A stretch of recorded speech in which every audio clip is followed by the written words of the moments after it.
السلام علیکم دوستو، میرا نام ہے اسامہ رشید اور آپ لوگ دیکھ رہے ہیں یوٹیوب چینل انفوٹیک ہب۔ اس دنیا میں اللہ تعالیٰ نے 4 آسمانی کتابیں نازل کری ہیں جن کا نام توریت، زبور، انجیل اور قرآن مجید ہے۔ توریت کے ماننے والوں کو یہودی، انجیل کے ماننے والوں کو عیسائی اور قرآن کے ماننے والوں کو مسلمان کہتے ہیں۔ لیکن زبور کے ماننے والوں کو آخر کیا کہا جاتا ہے اور یہ لوگ آج کہاں موجود ہیں؟ ہم سب کو یہ بات تو معلوم ہے کہ اللہ تعالیٰ نے مختلف اوقات میں اپنے پیغمبروں پر آسمانی کتابیں نازل فرمائیں، لیکن ہر آسمانی کتاب نازل کرنے سے پہلے اس کی کچھ نہ کچھ تو ضرورت ہوتی تھی، تبھی اللہ تعالیٰ آسمانی کتاب نازل کیا کرتا تھا۔ آخر زبور کو کیوں نازل کیا گیا تھا؟ اس کی کیا ضرورت تھی؟ اس کو معلوم کرنے کے لیے ہمیں تاریخ میں پیچھے چلنا پڑے گا۔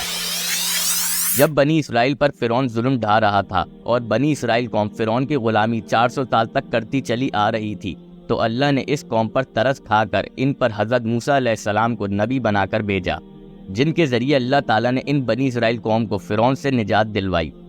جب حضرت موسیٰ علیہ السلام سمندر پار کر کے بنی اسرائیل کو فلسطین لے گئے، پھر کچھ سالوں بعد اس بنی اسرائیل قوم پر پہلے بادشاہ اور اللہ کے نبی حضرت شمویل علیہ السلام نے حکومت کری، جن کو انگریزی میں سیمیول بھی کہا جاتا ہے۔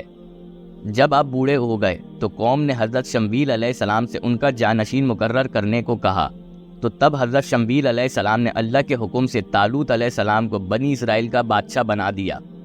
حضرت طالوت علیہ السلام بادشاہ بن گئے تو اس کے کچھ عرصے بعد فلسطین، جن پر مشرکوں کی حکومت تھی، ان سے جنگ کرنی پڑی، جن کا حاکم جالوت تھا۔ تو ان فلسطینیوں نے اعلان کیا کہ اگر ہمارے سب سے طاقتور سپہ سالار جالوت کو قتل کر دیا تو فلسطین تمہارا۔ اس پر حضرت طالوت علیہ السلام نے اپنی قوم میں اعلان کیا کہ اگر کسی نے جالوت کو ہرا دیا تو میں اپنی بیٹی کا نکاح اس سے کر دوں گا اور وہ اگلا بادشاہ ہوگا۔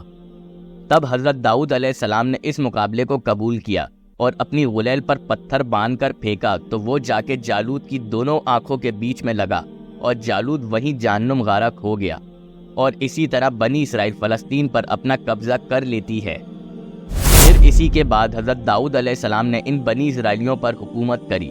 اب ظاہر ہے بنی اسرائیل کے بعد پہلے سے ہی توریت جیسی مقدس کتاب موجود تھی، جس میں ساری شریعت کی باتیں، زندگی گزارنے کے طریقے، قواعد اور ضوابط سب موجود تھے، اور یہ بنی اسرائیل کا فلسطین پر اتنی آسانی سے قبضہ کر لینا ایک اللہ کا معجزہ ہی تھا۔ تو پھر اس کے بعد اللہ تعالیٰ نے حضرت داؤد علیہ السلام پر زبور نازل فرمائی۔ زبور کا مطلب ہے مناجات یا پھر پوئٹری، اور در حقیقت میں زبور ایک اللہ کی حمد و ثنا کی کتاب ہے۔ زبور میں خالی اللہ تعالیٰ کی بڑائی ہی موجود ہے، یعنی اللہ تعالیٰ نے زبور نازل اس لیے فرمائی کیونکہ یہ جیت ایک معجزانہ تھی، اور ساتھ ہی ساتھ حضرت داؤد علیہ السلام کو اللہ نے بہت خوبصورت آواز کا معجزہ بھی عطا کر رکھا تھا۔ جب حضرت داؤد علیہ السلام زبور کی تلاوت کیا کرتے تھے تو سارے چرند پرند اور جانور حضرت داؤد علیہ السلام کی تلاوت بہت شوق سے سنا کیا کرتے تھے۔ توریت، زبور اور اس سے پہلے کے تمام صحیفے جو کہ اللہ تعالیٰ نے اپنے پیغمبروں پر نازل کیے تھے، وہ سب کو آج اولڈ ٹیسٹمنٹ کہا جاتا ہے، اور حضرت عیسیٰ اور ان کے بعد تمام تر چیزیں لکھی گئیں ان کو نیو ٹیسٹمنٹ کہا جاتا ہے۔ زبور کی آیت کا ترجمہ میں آپ کے سامنے رکھتا ہوں تاکہ آپ کو سمجھ آئے کہ آخر زبور کس طرح کی کتاب تھی۔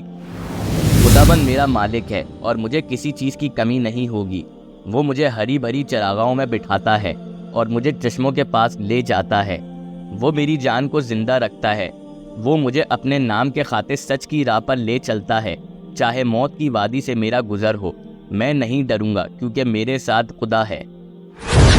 اسی طرح کی اللہ تعالیٰ کی حمد و ثنا سے زبور بھری پڑی ہے، اور زبور کو لے کر کوئی شریعت لاگو نہیں کی جا سکتی، اور اسی وجہ سے زبور کو آج احکام الہی کے طور پر یاد نہیں کیا جاتا۔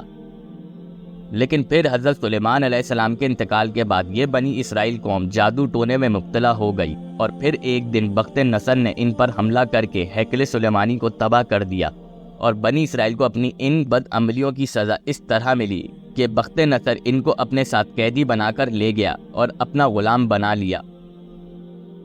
ہم امید کرتے ہیں کہ آپ کو ہماری ویڈیو سے کچھ اچھا سبق ملا ہوگا اور کافی کچھ جاننے ملا ہوگا۔ اگر آپ لوگوں کو ہماری یہ ویڈیو پسند آئی ہو تو لازمی ہمارے چینل کو سبسکرائب کر دیں۔